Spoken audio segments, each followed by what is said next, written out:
I think we've got another minute till 10. Yeah.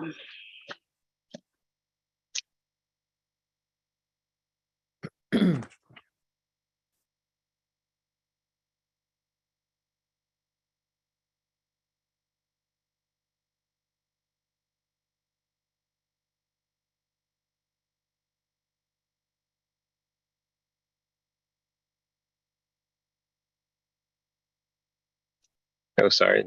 I heard Alice say start the meeting. Yeah, go ahead. Okay, we are live.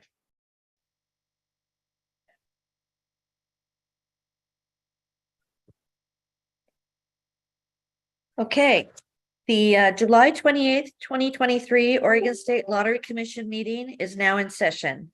It's noted for the record that commissioners are attending this meeting via the web. Commissioner Patel is excused and a quorum of commissioners is present for today's meeting. Today's meeting is being live streamed on the internet and a link is posted on the Oregon Lottery website. Will the clerk please call the roll?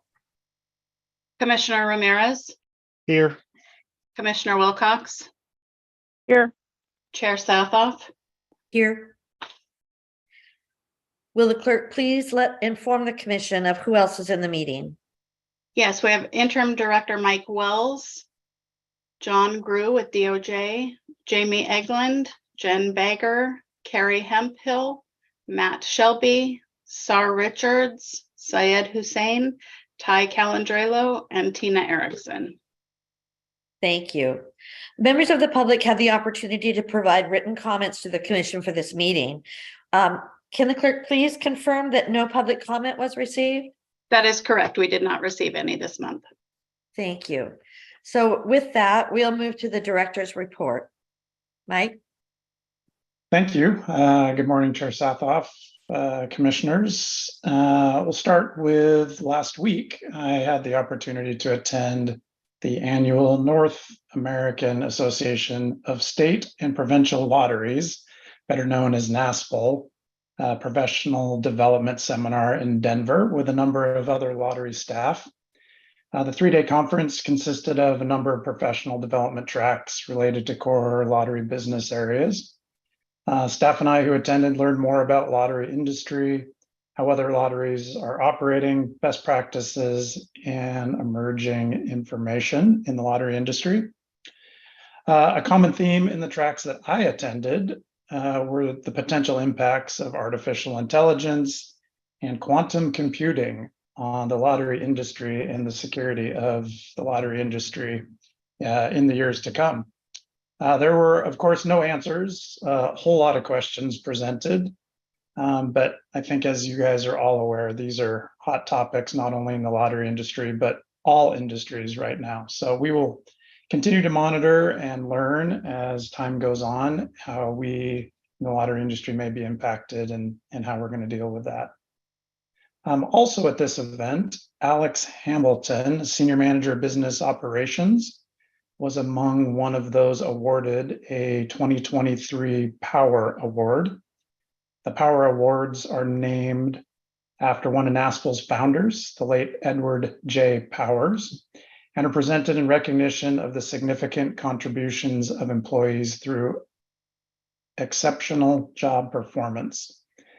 Alex's nomination details the fact that he's a great leader, a subject matter expert in many disciplines at lottery, and most recently has led a cross-functional group who successfully stood up our new Salesforce system. So thank you to Alex for all of his hard work and efforts at the lottery, and congratulations to him on his award. Over the past year, staff have been working on establishing a disaster recovery draw room. As a reminder, our draw room and the assigned employees are responsible for handling all Oregon Lottery raffle and promotional drawings, as well as the secure accounting and processing of Oregonians' entries into our national drawings, Powerball and Mega Millions, for example. Should a lottery be unable to conduct these secure processes, it could preclude us from conducting internal drawings or even delay one of the national drawings. Currently, our backup to headquarters is located only 27 miles away in Wilsonville and likely would be affected by the same disaster as headquarters. Having these two locations as close together as they are does not meet best practices for business continuity, and we've been seeking to improve upon this. The project team ultimately selected Bend as the optimal location to establish our new backup site because experts believe it's less likely to be affected by a large valley earthquake, unlikely to be experiencing the same natural disasters as the valley might be, and also because Lottery had some technology and equipment already located in Bend at this site, which ultimately reduced the build-out cost. So after a year of planning and setup, development of security protocols, coordination, and coordinating with vendors, the room is open, operational, and ready to go.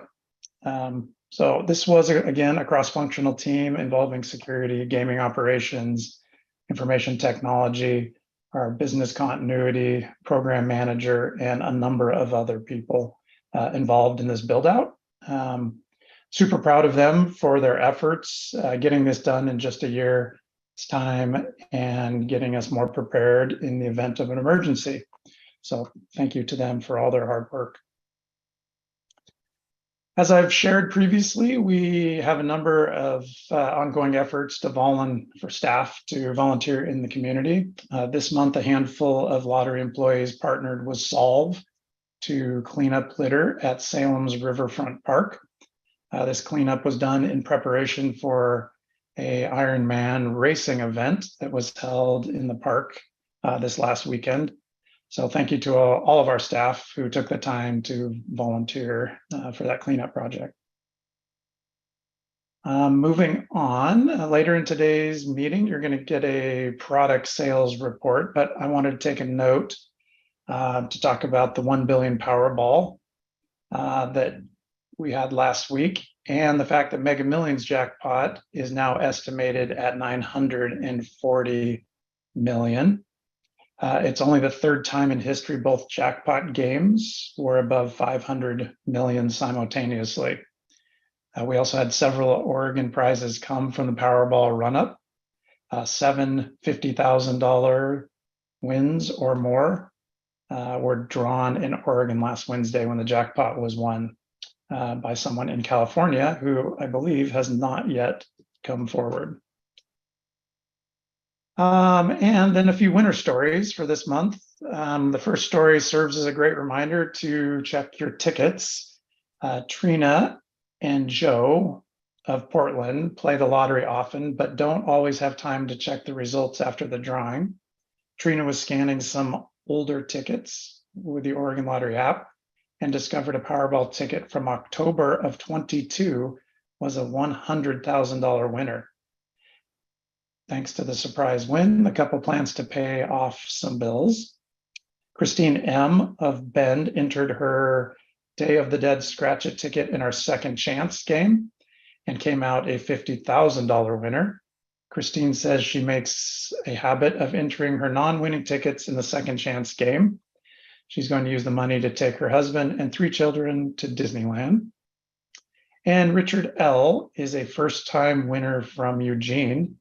Richard with his two friends at the Flying Squirrel Tavern in Eugene earlier this month and rarely plays. His friends encouraged him to try the Big City 5 Diamonds video lottery game, and to his surprise, he hit a $16,920 jackpot. He's planning to share some of his winnings with his nephews. And that concludes my report for this month. Thank you, Director Wells. I just want to take a moment to just commend the lottery as well as all its employees. It seems like every meeting in your report, Mike, that there's some effort that the employees are taking on over and above their jobs, as well as I apologize, I didn't get the name written down fast enough, but the individual has gotten the Excellence in Performance Award. I just, I think it takes really fine people to do more than just what the day-to-day job requires of them. But I also want to say it takes an entity like the lottery who supports their employees and wanting to do those things. So I just wanted to take a moment and tell you all how much I appreciate that. Are there any other comments or questions from the commission at this time?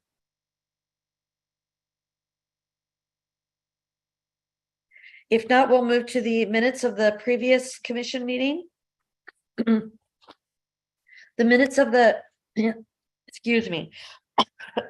The minutes of the previous commission meeting have been circulated to the commission in advance of today's meeting. If there are no changes to the minutes, is there a motion to approve? I move that the minutes of the Oregon State Thank you. Go ahead, Marty.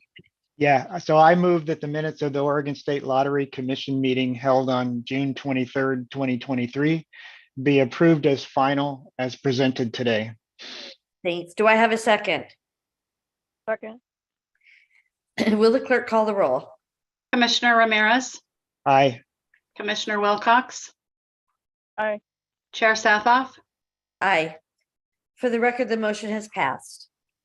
Thank you both. Thank you all. And now we'll have a financial report provided by Jamie Eglund, it looks like. Thank you. Good morning, Chair Sathoff, Commissioners, Interim Director Wells. For the record, my name is Jamie Eglund, Senior Manager of Accounting for the Oregon State Lottery. I am presenting on behalf of Kathy Ortega today. Today, I have the preliminary statements for the month and year ended June 2023 for your review. We are in the process of closing our fiscal year 23 book, so I am not seeking approval today. We will ask for approval at the next commission meeting. So on the operating statement for the month of June, the net revenue for the month is $114,321,000 on a budget of $112,883,000. This is a favorable variance to budget of $1,438,000. The net profit for the month is $74,773,000 on a budget of $71,935,000. This is also a favorable variance to budget of $2,838,000. The commissions are unfavorable due to the direct relationship to increased revenues for the month. Game vendor charges and tickets are unfavorable for the month due to timing, but you will see in the year-to-date statement that those turn around for the year. On the next page, the net revenue for the year is $1,406,000,000 on a budget of $1,393,000,000. This is a favorable variance of $12,930,000 to budget. Net profit for the year is $922,706,000 on a budget of $863,607,000. This is also a favorable variance to budget of $59 million. Again, commissions are unfavorable due to a higher revenue than budget. On the next page, services and supplies, you will note that the variances year to date are all favorable. I also have the balance sheet for your consideration, and this is what I have for you today, and I would be happy to answer any questions you may have. Questions or comments from the commission? Just a question on the professional services. Mhm. So on the year to date, there's a really large positive variance. What's driving that? That is a really good question, and I will find the answer out for you. I don't have the answer for that today. Okay. Sorry about that, but I will get that for you. And then I think the same thing for the remaining services and supplies. That's kind of like an other bucket, I guess. Right. And that has a large variance as well. So it'd be interesting next time to just understand what's in there and why it was so much lower than expected? I will find that out for you, and thank you for your question. Thank you. Thank you, Marty. Anyone else on the commission? Questions or comments? Okay, given we aren't approving financials today, we'll move to Mike, who's going to talk to us about a major procurement. Yeah, thank you, Chair. In your packet, you should have a memo regarding a major procurement that we will be seeking your approval on next month. So for today, this is just informational. Lottery video game product team will be presenting and seeking your approval to enter into a major procurement with our vendor IGT, International Game Technologies, for the purchase of replacing approximately 2,500 end-of-life iLink devices. The iLink devices are a piece of technology equipment which facilitates the operations and communications between our video lottery terminals, which sit in our retail locations, and the lottery's central gaming system. As I said, those are currently at end of life and need to be replaced. The new iLink Ultra not only will be removing these end-of-life pieces of equipment, but will also improve the user experience for the retailer and will prepare us for future gaming system upgrades, which the current iLinks cannot support. So as I said, this will be coming to you next month, and there's a little more detail in the memo within your packet. Questions or comments from the commission? Mike, I just have one, and I'm probably know the answer, but I didn't see it in the write-up. Department of Justice has probably reviewed this, and if they have, I assume they were fine with the contract. I Or was believe, there an exemption for them from their review? I believe that is probably accurate, but I can check on that for you and see what the status is of that. Okay. I just, in reading the write-up, these things are oftentimes pretty complicated. This one may not be, but I just wanted to know if you'd had some kind of review from DOJ. And I do understand the procurement rules. It's possible you have an exemption and don't need that review. So, but if you could just follow up and let us know. Yeah, I would just add, I will get you the answer for sure, but you know, for all of our contracts, that is pretty standard that they get reviewed by DOJ before presented to you guys. Yeah, that's what I thought, but just checking. Yep.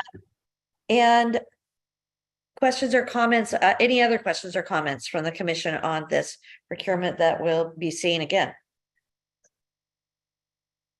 With that, let's move to the staff updates. First up, I guess, is going to be, well, I don't know who will be up. Is it Jen or all of you together? It is. Good morning, Chair Southhoff, Commissioners, Interim Director Wells. For the record, my name is Jen Bagger, Retail Channel Products Supervisor under Lottery Products Portfolio, and I'll be sharing our Q4 product performance for business year 2023. Starting with Scratch-It, sales for the quarter were $38.3 million, an increase of 1% year over year. Sales for the year were $157.5 million, a decrease of 3.4% year over year. A couple of highlights I did want to mention. The average ticket purchase price is now $3.91, up 14 cents over last year. And our most popular price points continue to be the $5, $10, and $20 games. I did want to share with you a new $20 ticket that recently launched on April 26th called Pharaoh's Tomb. This was the first game utilizing the new infinity printing technology offered by IGT and features high definition and color symbols, as well as a screened-in graphic background. The example you see here is just a small portion of the uncovered art, and you'll notice different colors in the bricks and the mummy behind the play symbols, all of which will vary slightly from ticket to ticket. This game also featured a unique price structure with prizes starting at $40 instead of $20. And I'm excited to share that after just 13 weeks in market, this is our top selling $20 ticket in our history, exceeding holiday games and even outpacing those $20 games that were in market during COVID. And that's all I have to share on Scratch-Its. Are there any questions before I move on? Okay, so moving on to Keno, sales for the quarter were 26.8 million, a decrease of 7.7% year over year. The three largest 8-spot jackpots this past quarter were 63,324 on May 4th, 54,964 on June 6th, and 62,363 on June 19th.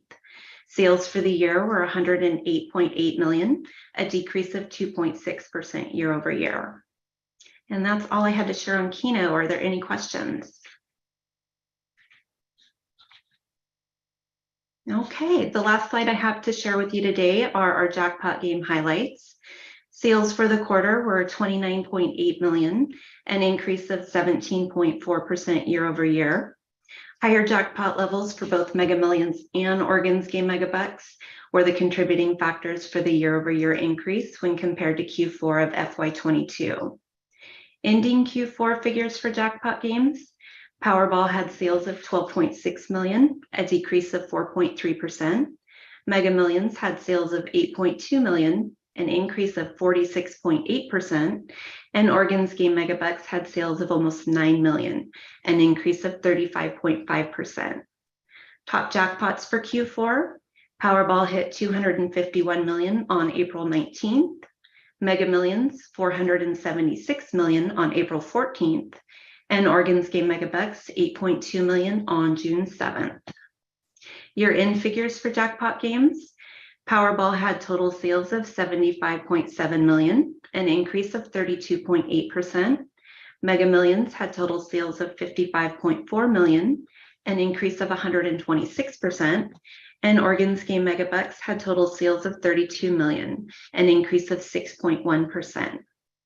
I also just wanted to briefly touch on a couple highlights from our recent Win for Life promotion. Win for Life sales for the quarter were almost 2 million, a year over year increase of 103.5%, and the 8-week campaign accounted for almost 1.1 million of those sales. Just to add a little perspective to that, this was nearly 1/3 of the total sales from the previous year. We also had 2 jackpot winners during this promotion, each winning $1,000 per week for the rest of their lives. Now, this was the first promotion of this type and yielded strong results. Once all the data is reviewed and analyzed, we do plan on coming back to share the many successes and insights gained. And that's all I had for you today. Are there any questions? Okay, then I will turn it over to Sar. Thank you. Thanks very much, Jen. Good morning, Chair Southoff, Commissioners, Interim Director Wells. For the record, my name is Sar Richards, Manager of the Video Gaming Products here at the Lottery, and it's my pleasure to bring the video product update for this quarter. Sales were down 3% this past quarter. We do normally, and OEA expected a dip. We normally have a dip coming out of the tax season. It was larger than we expected this year, and there's a few contributing factors to that. OEA reported that there were fewer tax refunds this year, which would reduce the bump we might enjoy. And then credit card debt increase and the interest rates are reducing some of that expendable income some of our players might have. We're not alone in this. Our performance is similar to what we're seeing across casinos and the Canadian lotteries that we communicate with on a regular basis. Another factor is the Cascada field trial. Because of it, we didn't do many game launches this past quarter. We don't do that because we don't want to interfere with the performance of a field trial terminal. And so the first launch we had was in late June with Hermiston Cash Melons. Now moving forward, we do have plans to launch a very popular game onto additional terminals, which should turn this around. And we do expect our seasonality to help us come out of this heading into the fall and the winter. Overall, the Cascada field trial is going very well. Right now, we're just going through our process of due diligence, making sure that we're completely satisfied that the terminal is going to perform well in our market so we can make the recommendation to our executive team. Any questions on video lottery? Not for me. Thanks, Sar. Yeah, of course. Well, hearing none, then I will turn it over to Carrie. Good morning, Chair, Commissioners, Interim Director Wells. For the record, my name is Carrie Hemphill, Sports Betting Product Manager. I'm here today to give you the sports betting product update for the last quarter. So the product had, you want to switch one slide over just to the, I'll just wait to get up there we go. The product had just under $150 million played in Q4. As we move through the quarter, the NBA and NHL, so basketball and hockey seasons ended and the quieter sports season began. So as a result, our volume was relatively flat in comparison to Q3, but our results improved, posting a positive increase in gross gaming revenue. Baseball has now become our primary sport, which will remain that way through August. In looking at the metrics, the quarter was primarily, like I said, driven by the NBA and Major League Baseball, both of which performed very well. Year-over-year comparisons remained positive, and we continue to see improvement over Q4 of last year. With DraftKings national advertising campaigns, their promotional offers, top tier betting markets, the number of unique active players increased over 48% year over year, which equates to roughly about 19,000 additional customers placing a wager. You've got some year over year comparisons here on the slide. Our number of bets increased 49% over last year. Turnover, up 28%, and our gross gaming revenue was up 64%. Our registrations are continuing at a good pace. They stayed flat with comparison to last year Q4, but they still logged over 9,000 new registrations the past 3 months. Basketball and baseball were our primary sports. They made up over 64% of total turnover and 66% of gross gaming revenue. The basketball led the way. The NBA finals and the playoffs and finals fell during this quarter, which pushed heavy interest in the league through early June. The NBA finals did have good results, but the volume was flat compared to last year. This year's matchup didn't quite create the same excitement as last year when the Golden State Warriors were involved, which gets a lot of attention here in Oregon. So just by natural interest, it was good, but the volume was flat when compared to year over year.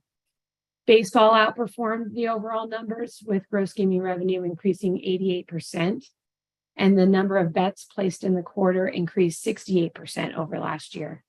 A large customer base, along with the expanded menu of betting markets, appear to be fueling this growth. Baseball has what we call micro markets, which are very popular. It's kind of like your next pitch, your next at bat, those kind of things. And our customers seem to really enjoy those. Table tennis made a huge jump with the third highest turnover among sports. It grew 230% year over year. I'm not a great table tennis expert, so I can't speak exactly what fueled all the growth, but I do know that they had the TT Elite series, which was during the quarter, and it features some top players in the world. So I'm sure that helped. And then finally, our next tier of sports, which includes like soccer, tennis, ice hockey, MMA, and golf, they all contributed nicely to the results. Golf and MMA stood out with fantastic margins. The UFC's main fight cards are doing really well, as they always do here in Oregon, and they continue to drive registrations on event days. Golf had 3 major events in the quarter, which also helped post good product results. And I thought it would be fun to just share some winner stories. We don't hear about them very much in the sports side of things, but we had one lucky customer bet $25 on a 3-leg parlay. So he or she bet for the Kansas City Chiefs to win the Super Bowl, the Denver Nuggets to win the NBA championship, and then the Vegas Golden Knights to win the Stanley Cup. And with that $25 bet, the win was $24,350. And another customer turned a $1 bet into an $11,858 win by picking 11 legs correctly in a Major League Baseball parlay, which is very hard to do. And finally, one more big parlay win. We had a customer bet $250 on a 4 selection parlay, and they took home over $75,000. So that is for the quarter. Next up, we're gearing up for the NFL season. So preseason starts in August and the regular season starts in September. And then we will have baseball continuing and soccer continuing.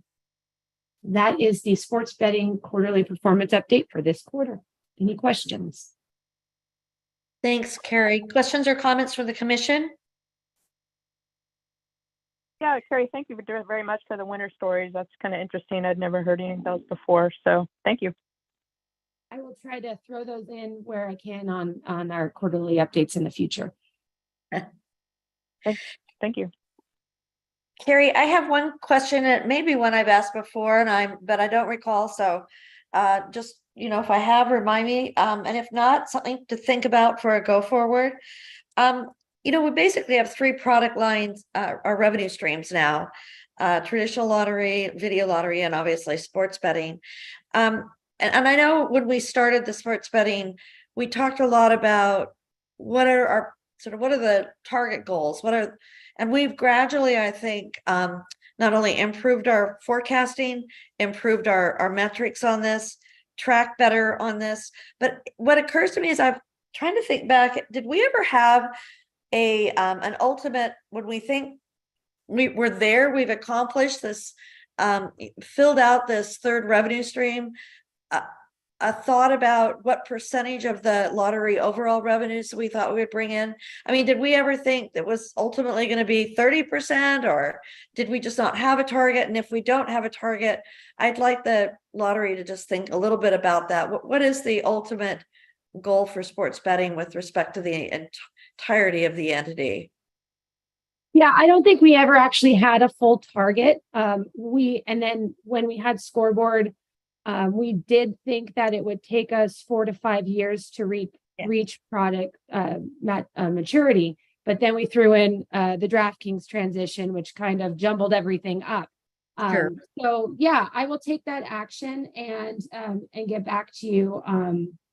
Our goal right now, my goal right now is one, I want to get through the football season and be able to start comparing on the metrics. And obviously registration continues to grow, players coming in and have a product that they're interested in. But overall, as it relates to other lottery products, I don't believe we ever actually pulled a figure percentage of where we would be. But I will take that action and get back to you.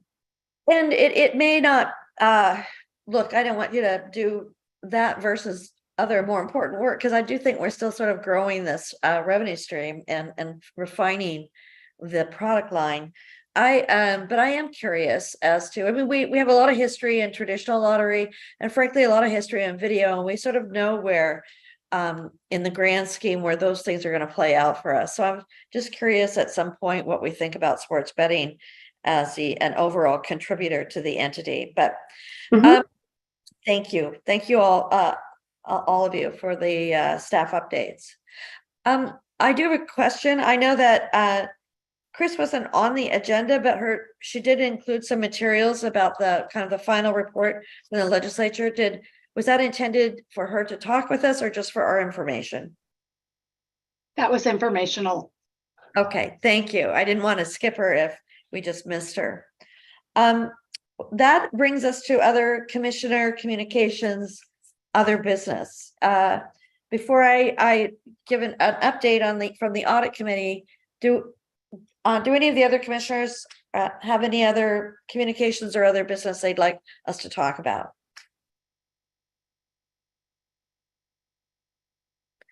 Okay, Malene was not able to be with us today, and so he asked if I would give you just a high level update from the last audit committee meeting, and so that's what I'm going to do.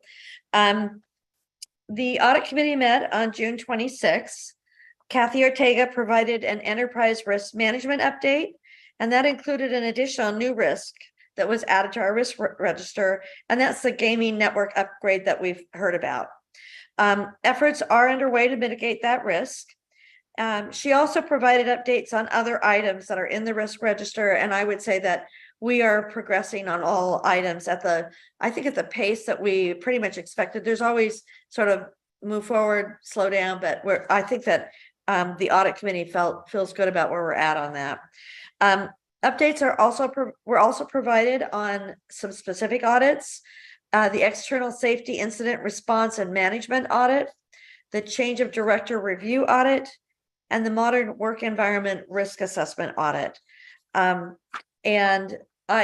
is, primarily, if there were questions on any of that, we can either provide some additional to you in writing, or we can also come back at the next meeting.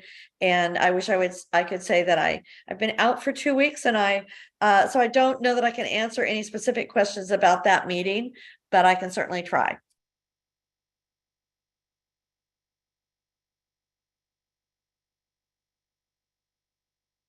Okay, it looks to me like we don't have any other business to attend to. So I would say that this concludes today's meeting of the Oregon State Lottery Commission. The next meeting is scheduled on Thursday, August 31st. Thank you for attending today's meeting, and the meeting is adjourned. Thank you, commissioners. Thank you. Thank you, Mike. Bye.